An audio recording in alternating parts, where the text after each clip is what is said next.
again, ladies and gentlemen, this is the live stage, by the way. So wow. we got a glimpse Beautiful. of this yesterday, and you can see there's quite a few members out there watching this. The stage looks amazing. That is you can see the trophy. You'll get a closer look at it. Actually, there it is on screen, what I was talking about in the video. Because yesterday's video, it got cut a little bit short, so it didn't get the whole history or the story of it. But now it makes sense. And I love to see that this stage it's very impressive. Yeah, I'm glad you kind of pointed that out too. Like I was like, oh, it's a trailer about the trophy. Actually, I didn't know this because I was busy mentally preparing for like what to say in the opening. And yeah, these kind of like little trailer about like the team's RRQ here. Speaking of, there you have it. Like you rad the rest of the game, and so far, I think what's really interesting about RRQ2 is they're the first team that actually picked something very interesting. It got everybody in the MLBB community talking, right? They picked up a Layla for their last pick last time, and it worked. It was a match point. Wow. We talked about this yesterday, actually. Oh, wow, you did too. Yeah, because we're going to see them walk out the stage, of course, here. And still, performance-wise, these guys that have been making names for themselves for the longest time, Skylar especially, able to pull things like that off and make it work. I think that's a very, special thing. Not to mention that I think those are the new jackets, by the way. They got like limited edition new jackets that I heard about. Not sure if we'll be able to get to see those in person, but the point with the whole Layla pick, that's what I love. And I was telling this to G yesterday in the discussion, like some of these, you could say non-meta picks, like these niche picks or whatever you want to call it. Like I feel like we're in a current meta state where it's like you can do some of this. Like you can experiment, you can pull something off, and really all it comes down to is if you're confident enough to pull off that strategy. And something as simple as like, oh yeah, Layla might be really a simple hero in comparison to some of the other gold laners that we're used to seeing, but they made it work.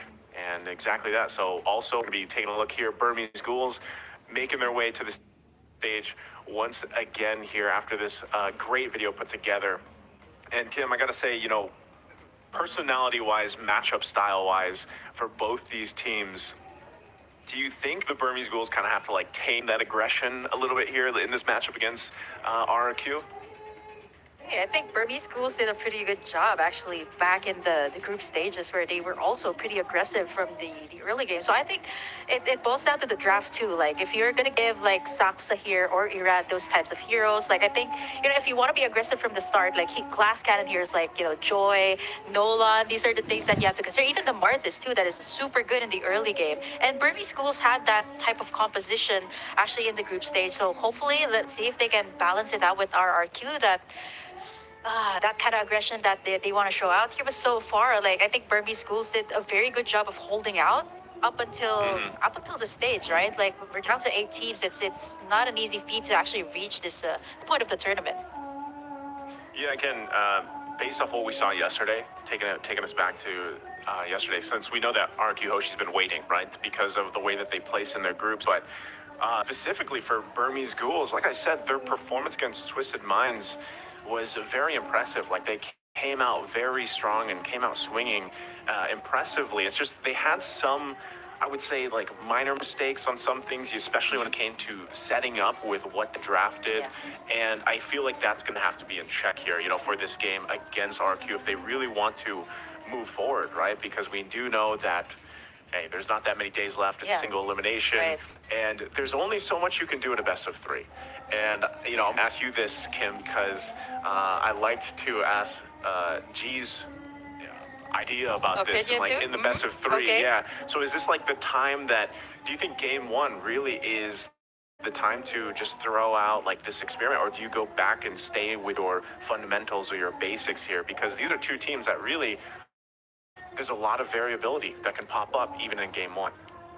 Yeah, I think at this point, everybody pretty much has an idea of what everybody's comfortable with in the current meta. We've seen the stats so far, and it seems like it is centered around these DC type of compositions. Yeah. You see like a Ruby Minotaur or sometimes even Ruby Tigreal combination. So I think it's all about like all out brawl. Sometimes I would see like in all of the games, and I mean clashes after clashes, and it's all because of these CC type of heroes. So I think for Burmese schools, right, if they want to keep up, maybe possibly like get a really good draft against RRQ, we started to see the shift also. Instead of like putting your resources to take down the gold lane, like I see a lot of these teams kind of shifted to the XP lane, which kind of like carries the momentum of the game, right? Lar do that. He was so good in like disrupting the jungle or the farming of the enemy, which kind of made it so hard for them to take in major objectives, which is turtles and the lord. So I think that's something that has to be looked upon here for both sides.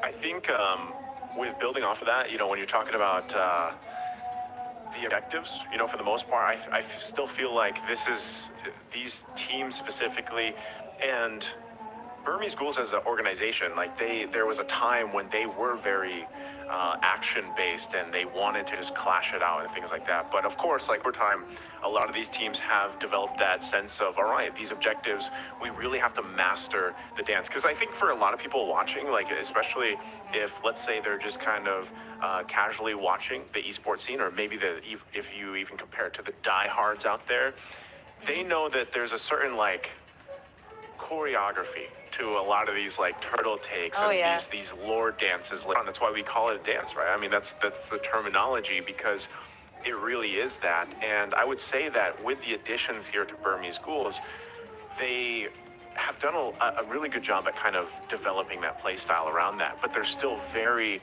aggressive. And if you say the same thing about RRQ Hoshi here, they're a team when sometimes when you think they're like down and out, there's like that it factor for some of these players here, right? And whether that's Clay, whether that's Skylar, whether that's any of these guys on that roster, specifically from Indonesia, like they can pull that through, and it's kind of scary how that can happen, right? Because sometimes there's always that when games do, like when we're talking about 10,000 gold deficit for any of these teams out there, there's some of those playmakers that can pull a miracle out, right? It doesn't always happen, but it's definitely a possibility here. And once again, while we wait for a draft for game number one, that's where we're going to see things kind of fall into place, right? Because we already saw, again, these top picks, these top bands that have been coming up. We see a lot of, when it comes to Rome, we see a lot of that set potential. That's the reason why Ruby is, I think she's the top right now. I think she's actually most picked. Yeah, I think she is the most picked so far hero. But even with that being the case, like we saw yesterday, and being picked up first, it doesn't guarantee you a easy sailing in the game. Like we saw even Maro yesterday struggle with the Ruby in the first game that they had because he got shut down really early on. Yeah, well, looking at the Ruby here, the statistics is actually pretty good. Like it's picked up, most of the times 28 in total, but it doesn't really have a very good win rate. Let's say like 40%. So yeah, I mean, it is a priority, but it doesn't guarantee you like an overall win. Yeah, but apart from that, I want to talk a little bit about the other picks too that haven't like surfaced, like Joy, Matilda. Actually, Joy was let out once, like for the RQ debut game. It was actually given to Irad, and that's a really good choice when it comes to like aggression in the early game. So I'm still not so sure. Will these teams like go for super aggressive picks? Like there are times that I will also see like Fanny bans, like respecting Irad there, Lancelot bans coming through. So I'm not so sure if they're gonna go for utility right now, or are they gonna go for assassins? Because we're talking about like Saksa and Irad, two of our like homegrown talents here in the PH, right? It's funny because with Irad specifically, like at least for me, I'm very vocal about this over in our region, of course. Like I loved for the longest time, ever since I was a part of the broadcast team, RSG. And so, I was a big Demon Kite fan coming up, and then Irad came in, and he had his whole thing that he was saying between him and even Carl Teasy in one of the seasons. And I was like, man, Irad has developed into an exceptional player, like over the seasons. And he is still one of those players, because there's a lot of jungler players out there that, like, they don't want to, like, sometimes, even I've heard this from some of the coaches that we've interviewed, like, sometimes, even if they want, this certain draft. Sometimes they will, of course, take the consideration of what the player is saying. And Irad and players like this will be like, you know what? I'll take the Lancelot. I'll take the Joy. I'll take the Nolan. I'll take some of these like riskier heroes because they have that certain confidence in themselves and they're able to pull it off rather than going. And sometimes that's even picking it into a utility type hero, and they can still make it work. Thanks a lot, right? Thanks a lot, and again, it's all about that timing and that really like Wolf talks about this a lot, like the micro skill when it comes to it, and in those minor decisions of being able to get that retribution off or being able to play from the backside and work around it. So Irad is specific there, I think, but him and Saksa, I think is, when you're comparing them jungler-wise, he likes to opt for those utility type heroes more, at least for the whole team composition. So that's what I'm really wondering. And that's where my eyes will actually be when we get to that draft is, what do these teams want to go with jungle? And it's one thing that's apparent here, Kim, is how much flexibility can happen, in that first phase of the draft. For sure. A lot of the flexing that can happen here with the heroes. Yeah, I was thinking about like Saksa here. I actually got a chance to interview both of these players, and Irad is that. I mean, it shows in their playstyle. Like Irad is a bit more aggressive, a bit more confident, right? So you can see like the assassins come up here because you need that confidence to be able to make that play. I mean, come on, I'm not that confident. I can't do assassin. So it's kind of like that. It kind of translates to your personality too. Saksa is more of that kind of guy who kind of more of like follows like what the entire team wants, kind of like a team player, right? But I'm not saying Irad is not. I'm saying it's more of like he takes charge here, like I can lead you guys with this hero, I can pick up that assassin, just trust in me, kind of like that kind of thing going on. And I get what you mean too, and I like the fact too that you kind of bring that perspective, because I know you've done a lot of that like report. I don't know if that's the right term, but like a lot of like that reporting work, through the league and everything else. So you get to kind of spend a little more of that time picking the brains of, some of the players here, of course, in the Philippines. Now, as we're getting through this first phase of the draft, you can already see the bans coming out, the Barretts. The Nathan is taken out. I was wondering if this would be also banned out. Joy is constantly banned, so that's taken out. But the Novaria, a pick that obviously RRQ Hoshi loves to play, and it works well. I mean, a lot of teams love it because of the vision and the burst potential. So what are we feeling, though, will be possibly priority here as we get through these last couple bans in the first phase, Kim? Wow, the Novaria here, I think this is also like one of the most picked so far, like overall in the entire Games of the Future. The vision it gives, the pokes, even the wave there is so good. So I think for Burmese Ghouls, Nico is that type of mid laner. Like there was a time he went 2 games straight with a Paquito in the mid. So that I feel like Burmese Ghouls is kind of trying to go for that kind of composition once again. Again, like if you're talking about RRQ being aggressive, Burmese Schools has that composition that can be aggressive, and at the same time, like it can be like a split push type of composition. We've seen the Paquito in the mid lane. I think it's also a flex pick that comes out from Burmese Schools. I'm not so sure if RRQ she will respond immediately by taking it, but there's a lot to take in here for the first phase. I was thinking about the Ruby, which seems to be a standard first choice, but Guinevere here for the side of RRQ Hoshi, which I think is a very safe pick. It's a flex pick. Like you can go with it in the jungle, you can go with it in the XP lane, and sometimes even the roam. So super flexible. We're talking about the flexibility. I like that coming out from RRQ, but Burmese Schools can either answer it out with a Ruby and a Claude here being picked up. One of the most picked heroes as well so far in the tournament, and has a very good win rate, by the way.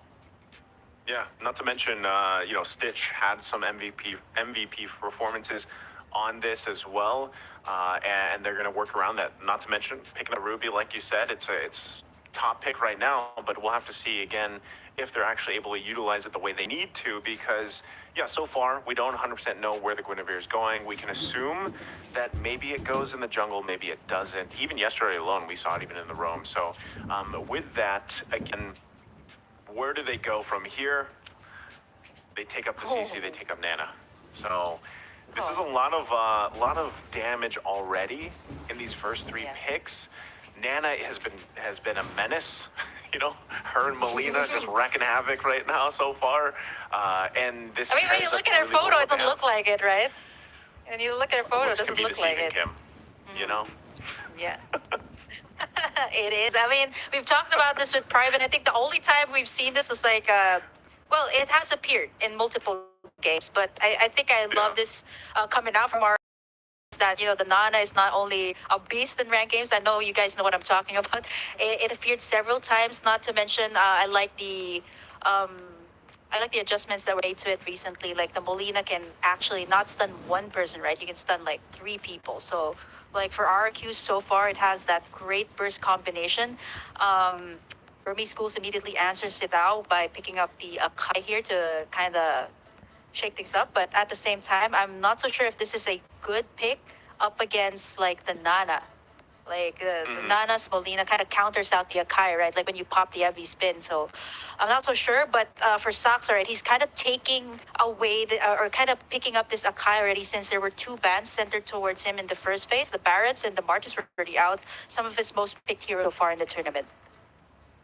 Yeah, and it's funny with that because Akai popped up yesterday as well a couple times, and even if you're playing into a Nana, I feel like it can still work. It can still work okay because really when it comes to the positioning, getting the lockdown with the heavy spin, the way that works, and sometimes it's not even about getting the lockdown. It's actually the way that you can utilize it, and we've seen this happen before with Saxa, is just, hey, push them away from the objective. Again, we talk a lot about the dances, the objective dances, and that's one great tool or utility, I guess, that Akai brings is sometimes you're just pushing the other jungler away so that you can get the retribution off and work off of that. So again, a lot of CC available to them. Claude scales up. We know that he can be a menace later on himself, pushing those side lanes, putting pressure there if it's not controlled. But right now, as we get through the second phase here, Kim, a couple more bans to go before we see how this unfolds. And we already see some focus here on the XP lane as well. Yeah, dllar. I was actually going to talk a little bit about that because looking at RRQ Hoshi, they kind of want to focus on like team fights, right? You got the Guinevere to set up the plays. Even the CC here kind of sets up the plays. But for RRQ, they're kind of respecting the fact that dllar. This is not a Ruby, dllar's Ruby. So he might actually go for something else. We've seen it on a Lapu Lapu several times. Benedetta as well that can do the split pushes here for Burmese Schools. I talked a little bit about that earlier.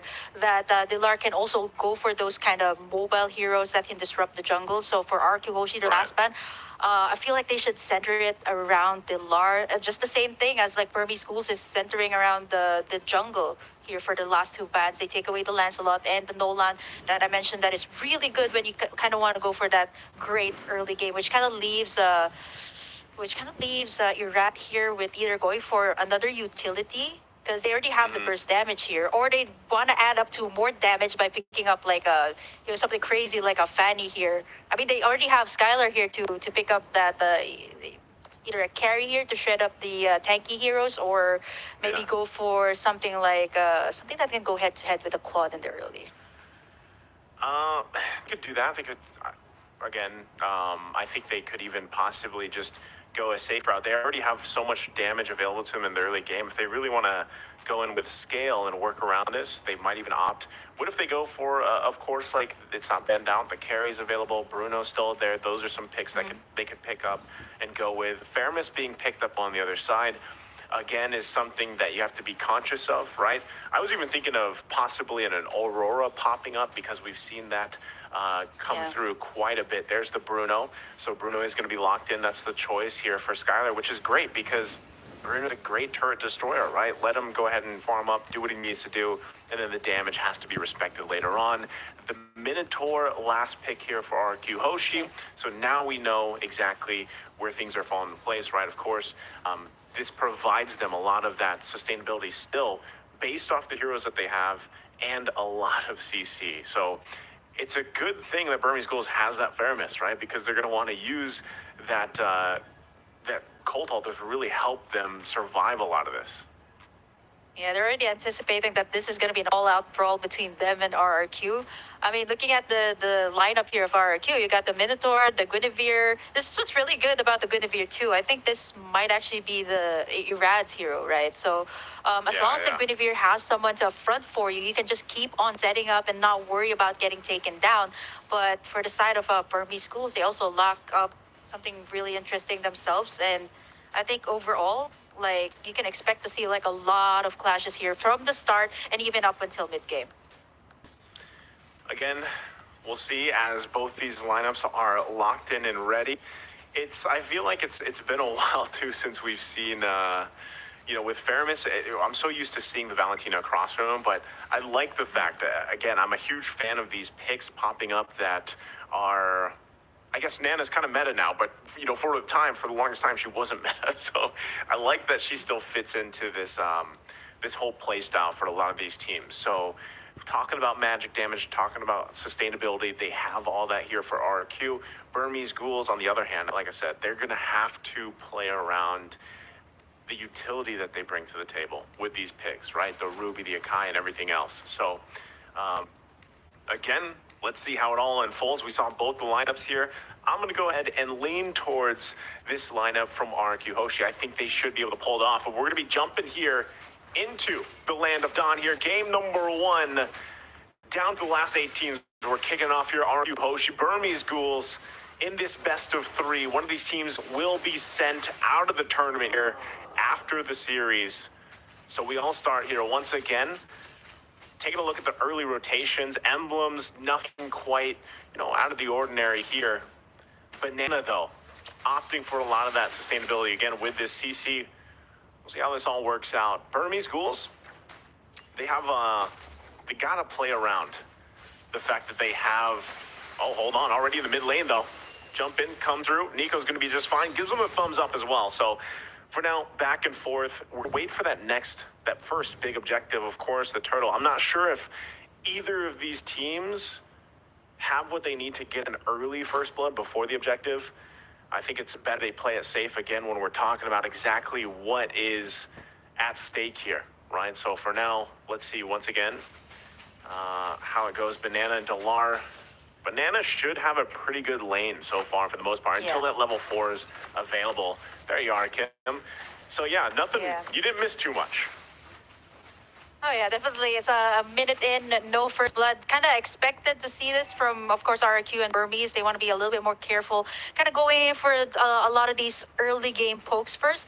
I like this XP lane choice from RRQ. They decided to go with this, especially since this can kind of like put dlarr back. Like we've seen this in some games of the Burmese Ghouls that, dlarr had a very early wave clear, so he was able to reach level 4 much faster than the opponent, which kind of really enables Burmese Ghouls to kind of take in these early turtles. But so far, it's RRQ. Irad actually starting up 1/4 HP already for the turtle.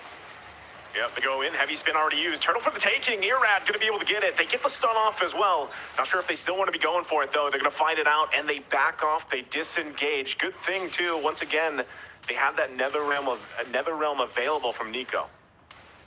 Yeah, those are very good zoning as well from RRQ. Like you see, Banana, not only was he able to clear lanes pretty fast, he was also able to zone out Saksa there, so he can push forward and try to go for that heavy spin and just click that retribution and steal that Lord. But overall for RRQ, right, like so far their lanes are pretty much contained. Like you see how dlarr was super aggressive too when it came to like the turtle take. He went in and tried to go in for that level 4 so he could pop in that black dragon and be able to kind of mess up RRQ's turtle take there. But so far RRQ has been successful. No first blood yet. 3 minutes in already in the game. Yeah, which is interesting, right? Because we're talking about the aggression from both of these teams. But and it's not going to find the connection they're looking for. But hold on, still pressure. Oh, what a huge! I'm offended into the heavy spin. Able to get the lockdown. Irad going to be the one to go down. First blood going to the hands of Burmese Ghouls. What a set there from Blink, utilizing the flicker combination with the I'm offended. Still going to be up here on the top side, but they should be fine for now. What a play! Yeah, just when we were talking about no first blood, kind of called it there. Nice tuck in there. Flicker was available for Blink, and he was able to do that. And now Banana in trouble. Ooh, this is what I was talking about, though. 1-for-1 trade-off onto the bottom side. And you see kind of like the aggression of dlarr, right? Going right into the turret to make sure that he gets the pick off. But again, kind of nullified since it was like a 1-for-1 trade. Here on the middle side, though, Burmese Ghouls. Burmese Ghouls setting things up. but not be able to get anything. Burmese School so far, they got that nice first blood. They got it in 2 pickoffs, but it's still RRQ Hoshi leading, all because of the turtle takes that they've been taking. And not to mention, look at Skylar there over on the top side, actually forcing Stitch to actually go to the XP lane instead. It's a good choice. I mean, a lot of these rotations happening here are very smart on both sides, you know, for the most part. An early game, not anything too crazy happening. You see Blink, if he continues to do that every time the flicker's available to him, it's really good payoff, right, for Burmese Ghouls. That's kind of what they have to do. But Brusco, even on the other side, a well-timed Annoying Fury is going to help them out. Not only that, but they have the extra CC available to them with Irad's kit. Dragon Form going to come down, still be working for this turtle. Second one, Sock's able to secure it. Gets a lockdown now on Irad. He's kind of stuck between the wall. He'll get taken out by dlarr.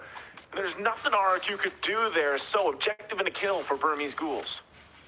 I like how Burmese Ghouls also kind of like knew that the Brusco there did not have that flicker, so they were so confident in trying to take down this turtle to the point that the RRQ was just like trying to find the proper setup there. You kind of see the attempts there from Irad trying to go in for the Violet Requiem and the spatial migration, but you know, it kind of backfired here onto RRQ. And now, so far, Burmese Ghouls, they've done a good job of equalizing things out. Brusco, though, goes in, jumps in, but look at that. Again, the sustainability is kind of the way, of course, NetherRealm works. It buys you a little more time, and they're going to be just fine.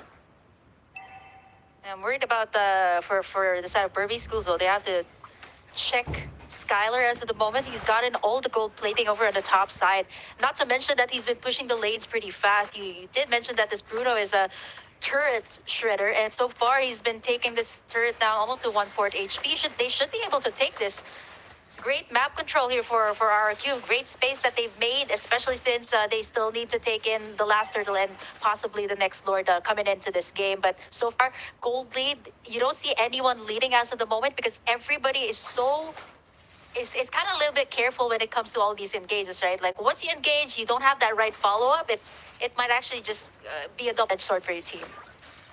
Yeah, and I think that's, again, you have to respect the fact that even with everything happening now, you know, the past couple of minutes, it's pretty much even, economy-wise, right, for the most part. And Skylar not going down, able to kind of just farm up here is great for RRQ. But even on the flip side, Burmese Ghouls, exactly, Stitch, having an early kill, able to work on his own here, will pay off later on, of course, as you scale up on this Claude pick. So right now, stalemates. Third turtle of the game, though, for the taking here. Both teams getting in position. Only Skylar down on the bottom side, so both teams want to go full force here.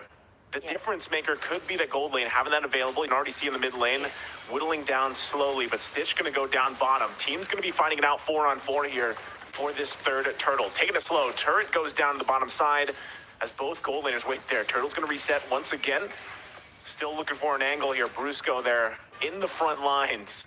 No one committing just yet. They're trying to feel this out. Yeah, they have to. There's some pressure, though, in the mid lane. They got to deal with it for now. RQ still in position. Right now, Burmese Ghouls just kind of letting them take control of this space. Blink not going to commit. There's the Dragon Form finally going for the initiation. Huge stuff there from Brusco, though, with the flicker, Annoying Fury. Now they're going to be battling now. Still looking for a kill to fall here, though, as both gold laners trying to make it away. dlarr will finally fall. Stitch now joining the fight. Irad taking a couple shots. He's almost there, but another knockup comes through as Irad falls. It's a double for Stitch, though. But Skylar finally gets a kill as well. And now the mid lane turret goes down next. They find wins on both sides here, but RRQ pulling out just a little bit ahead. Now Soxa, buff could be worked on, and he's deleted by Banana. Gets whittled down quickly. And that is tough for them. Stitch now the answer here with Blink still. Banana going to be able to get away from the I'm offended. Wow, so much back and forth here, Kim. Yeah, we kind of expected this coming out. All out brawl from the side. Burmese School, big window. There was a trade from RRQ Hoshi on the middle lane, so that's also pretty big for them to give that map control towards their side. Right now, that is big because RRQ Hoshi just finally got this first Lord of the game. Not the Luminous one, but this will actually give more pressure to Burmese Schools. They've been winning all of these clashes, but they haven't been able to convert as much turret takes as compared to RRQ Hoshi, who has been slowly taking it in care of Skylar. 101 on this Bruno, 7,600 gold for him, at least 1,000 more than what Stitch has. But so far, we can't count out Stitch just yet. This is a claw that you're talking about. He just picked up the Demon Hunter sword too, so that's gonna be big for the side of Burmese schools when it comes to these clashes. That blazing duet, that Stitch has to time up really well. He also has that Purify, so pretty much he's just gonna go for the cleanup work here if Burmese schools decides to go in for the full engage. Okay, and with that, they got the Lord Orc in here. RRQ now going to go ahead and get these turrets down, move around the map with the space that they garnered themselves. We'll be taking the resources as well on top of it. So Burmese ghouls once again finding themselves in a troubling position. It could slip out of their hands very quickly depending on how they deal with this push. It's going to come down once again if Blink can find a setup that he's going to be looking for on this Ruby pick once again. He's kind of the big answer for them. dllar also now at this point with Dragon Form has to be really careful on his positioning. Turret now in the mid lane, tier 2 going to fall into focus top side, tier 3. And you can already see Skylar very confidently just kind of poking down what he can. Shield's already taken care of as well in the mid lane. But right now, Burmese Ghouls holding it together on the defense. For Burmese Ghouls and RRQ, what they both have in common right now is the timing of the ultimates. The Nether Realm here, the Blazing Duet. Even for the side of RRQ, the timing here of Brusco's setup, he does have the flicker here. They want to go for the pressure here on the mid side. There's tug in by Blink. Able to get the pull here, but he's still going to be able to stay alive through it all. Nether Realm comes down too. Dragon Form there to cut him off a little bit. dllar, though, takes a few shots. No one goes down in the exchange. Big item picks up as well. The Flask of the Oasis now for Brusco.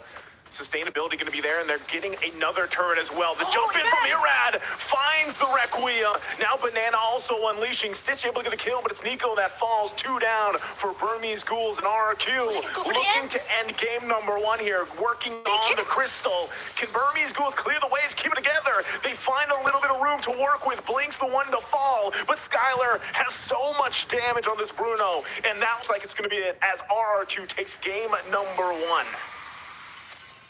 Ow. Just when we thought that it could have been at least like a more than 15 minutes game, that was actually a pretty fast game there from RRQ. Both sides were actually calculated all of their clashes pretty well, right? There was a point that all of them actually used up all of their ultimates, but none of them were taken down. What RRQ actually did really well in that final clash was just to have that selective targeting on those heroes, right? Like Brusco was down, yeah, the main one taking up all of the damage, but that actually enabled Skylar and even Octa there with the Nana to be able to get the prime position and kind of burn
part, and Skylar not going.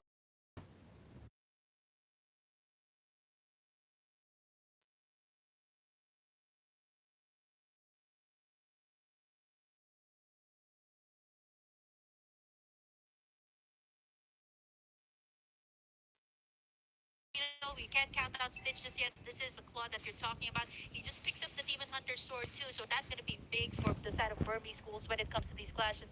Now placing the wet that Stitch has.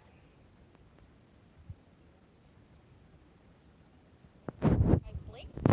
Able to get the pull here, but he's still going to be able to stay alive through it all. Nether Realm comes down too. Dragon Form there to cut him off a little bit. Dlarr, though, takes a few shots. No one goes down in the exchange. Big item picks up as well. The Flask of the Oasis now for Brusco. Sustainability going to be there, and they're getting another turret as well. The jump in from Mirad finds the Requiem. Now Banana also unleashing. Stitch able to get the kill, but it's Nico that falls. 2 down for Burmese Ghouls and RRQ. Looking to end game number 1 here, working on the crystal. Can Burmese Ghouls clear the waves, keep it together? They find a little bit of room to work with. Blink's the one to fall, but Skylar has so much.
a position that Burmese Ghouls was in the previous game, right? Where again, you're really waiting for this Claude to scale up, get the items that he needs. But that's where I feel like Nana shines. I mean, that's why she's picked up so much, because the early damage potential is very threatening. So the fact that you have a Valentina now is actually going to put you up to par with that, not to mention just having Terrify and her kit as well, kind of helping around the kind of these skirmishes that'll happen here, and you have to respect her damage as well. So this is a lot better. Like, I like the Valentina a lot better than the Faramis. I know Faramis, you know, some people be like, oh, you can build them in a certain way, pick up a certain emblem, and you can have great damage on a Faramis. Yeah, you could, but, you know, this I like this better because it also goes back to what they did yesterday in one of their quickest games, 12 minutes. And just like we saw in the previous game, it was a very quick game from RRQ Hoshi. So I feel like the pieces here to this puzzle for the Burmese Ghouls is exactly what they need. So jumping into the game at Land of Dawn, game number 2 here. Oh. We're still on your screens. There it is. I was going to say, we are going to be jumping in too. So game 2 already. Early action as well. But yeah, anything standing out of the ordinary here for you, Kim? Look at the emblems. Nothing too out of the ordinary here, I would say. Spells, though, you got the Purify from the Brutal. Again, that's going to be crucial, too, especially since RRQ has all of these setups, right? You got the Minoan's Rage from... Minoan's Fury, rather, from Brusco. You also got Banana's I Am Offended. Not to mention the Blazing Duet, too, from the Claude. It's not going to be easy for Stitch, though, but I think if they go the route here of being aggressive early on, which is kind of what they're doing right now here up against RRQ Hoshi. Oh, yeah, already. Saksa going to take some damage, but again, these are, you know, very tanky heroes that don't have a ton of damage right now, so no one going to go down. Still a lot of CC potential, though. Brusco should be fine as well. And one thing that's great about the Minotaur, especially later on when he kind of rushes that Flask of the Oasis, it is tough to deal with, but hold on. Brusco could be the one in trouble as he's going to go down to first blood. Now Arad in trouble as well. 2 kills now for Burmese Ghouls. Exactly what they need here in game 2, Kim. Yeah, level 4-2 going to be attained here by the Valentina in just a bit. I like how they picked this up too compared to the Aurora that you kind of mentioned, which is also still good, but the Valentina can scale up really well, care for passive, right? Like she can scale up to level 4 right before a major objective like the Turtle, which is really good, right? You need all of these great ultimates to pick up. Right now, it's all up to Nico whether you want to pick up that Minotaur's ultimate or whether even if you want to go for Octa's ultimate here would be great. Burmese School started out real strong. Now they're looking to take in this first Turtle game, and so far RRQ after that those first 2 pickoffs, actually, they're kind of having a hard time here. They knew he was there. Brusco once again going to be the focus. They forget the Turtle for now. They want to get the kills here. The pull comes through. Arad could be in trouble, but look at the response. Now Blink has to get out of there. He's the one to fall from Octa. Now still going to be fighting it out for more. Arad the one to fall, still bloodied here. 1 HP. Banana trying to get away, but it's Nico that falls. It's a double for Saksa. But RRQ gets on the board. But now they still might try to stop Burmese Ghouls from getting this Turtle if they can. Brusco not having that level 4 just yet. Take a look at the replay. They might be able to just get that Turtle. Keep an eye on that. It looks like they do, but this was a great play here from both teams. I mean, a lot of response back and forth. But yeah, the Turtle is taken here by Burmese Ghouls. Yeah, I like the clap back there of RRQ. They kind of like, okay, you know what? Burmese Ghouls is going full aggressive. They actually went in for the full aggression too. Brusco actually flickered out there. Oh. What's really hard here too for the side of Burmese Ghouls is like the tanky front line. Like we're starting to see the damage coming out from the Nana, which we'll see even more later on. Like 2 kills already for Octa here, which is kind of something that Burmese Ghouls have to watch out for, especially in these clashes. Even here on the top side, we have to check the laning phase here of Stitch and Skylar, and so far Skylar has been doing well up against this Bruno as compared to earlier. Like a lot of poke here coming out from both of our marksmen. Yeah, he's got to be careful here though. I saw Saksa rolling in, still hungry for it though.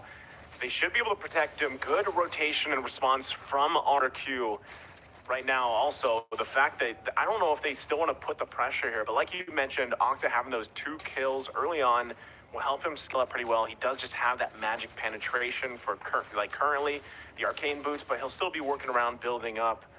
And it looks like Burmese Ghouls still wants to put the pressure here in the top side. Iraq gonna spot Blink out. trying to get a little bit of extra gold here for Stitch, but ultimately resulting in nothing for now.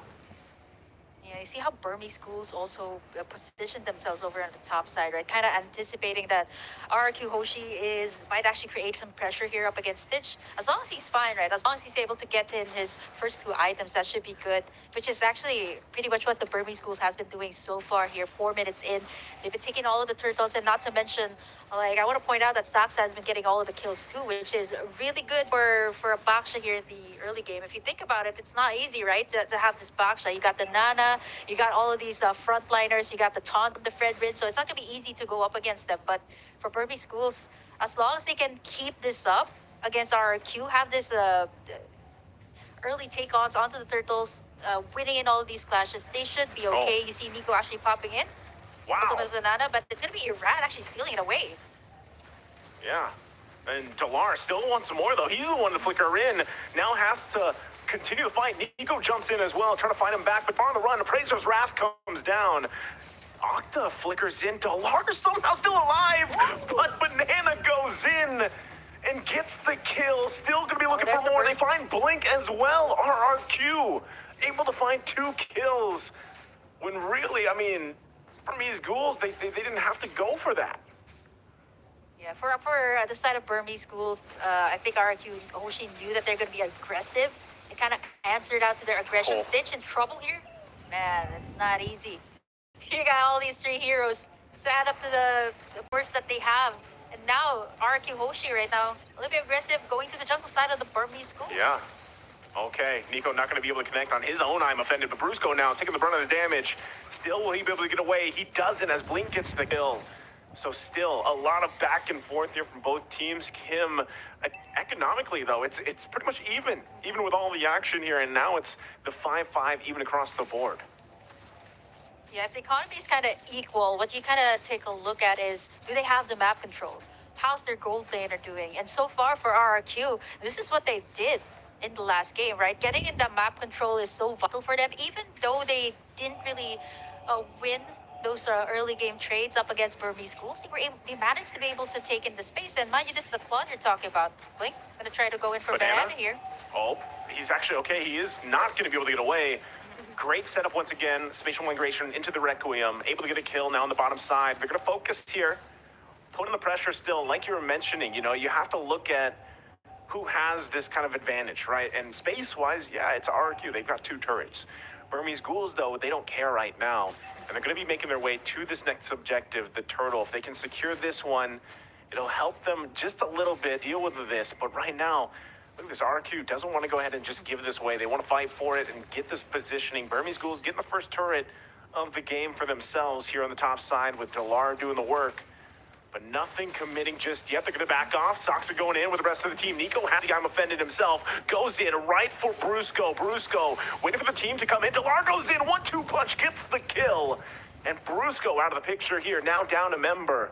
Burmese Ghouls for the taking for this turtle. Unless RRQ Hoshi can do something. Yeah, like what dlarr did there too. He's actually going to recall back to the base after taking in that turret, and joining in the side of Burmese Ghouls here kind of adds up to the burst damage that they had. Not only do they get it in the form of like Blink here with the Guinevere, but with dlarr actually joining in the fights, it's actually pretty good here for Burmese Ghouls. But dlarr also understands that he kind of needs to take back the space that RRQ Hoshi has been taking, and so far he's doing it in the split push, pretty much what the Burmese Ghouls has been doing even in group stage. Here comes the last turtle, though. Blink could be in trouble here. Skylar going in with Blazing Duet. Going to force him back. Irad able to get the turtle, though, off of it. So they're happy with it. dlarr able to get the next turret down to the bottom side. So trade across map objectives for now. Was that worth it? Is that the good call for Burmese Ghouls here, Kim?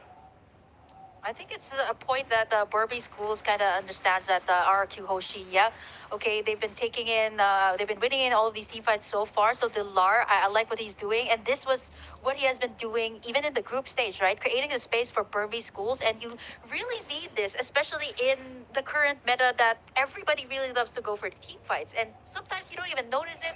You don't really have that space in the map. It's going to be harder to go for those team fights, especially like once these turrets are down, you kind of have to send someone back in. So it's going to be like -1 when it comes to the team fight. So not only do you have to join in the team fights, you have to get the map control 2 here for the side of Burmese Schools, which is what dlarr has been doing so far here for the side of Burmese Schools.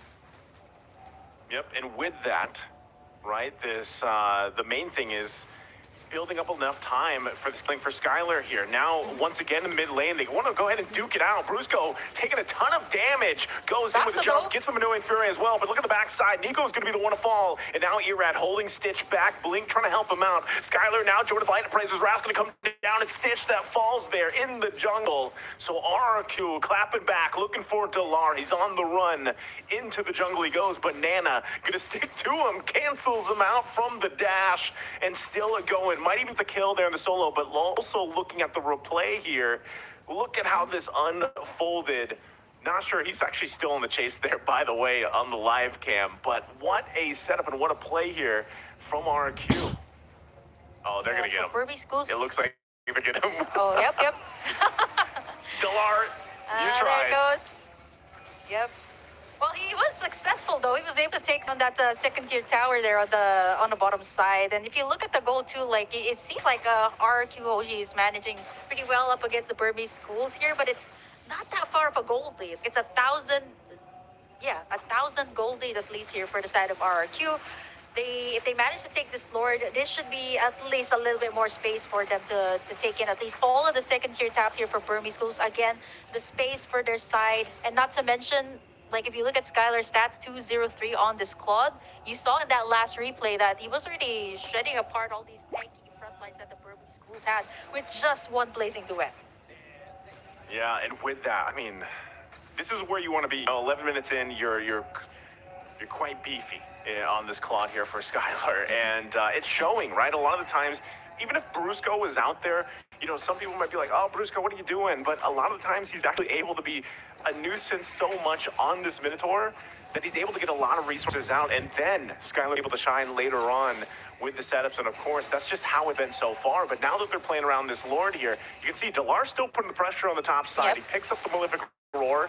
He's going to go ahead and try to get that, but there it's the tier 2 going down the mid lane. Irad keeping Soxa there at bay.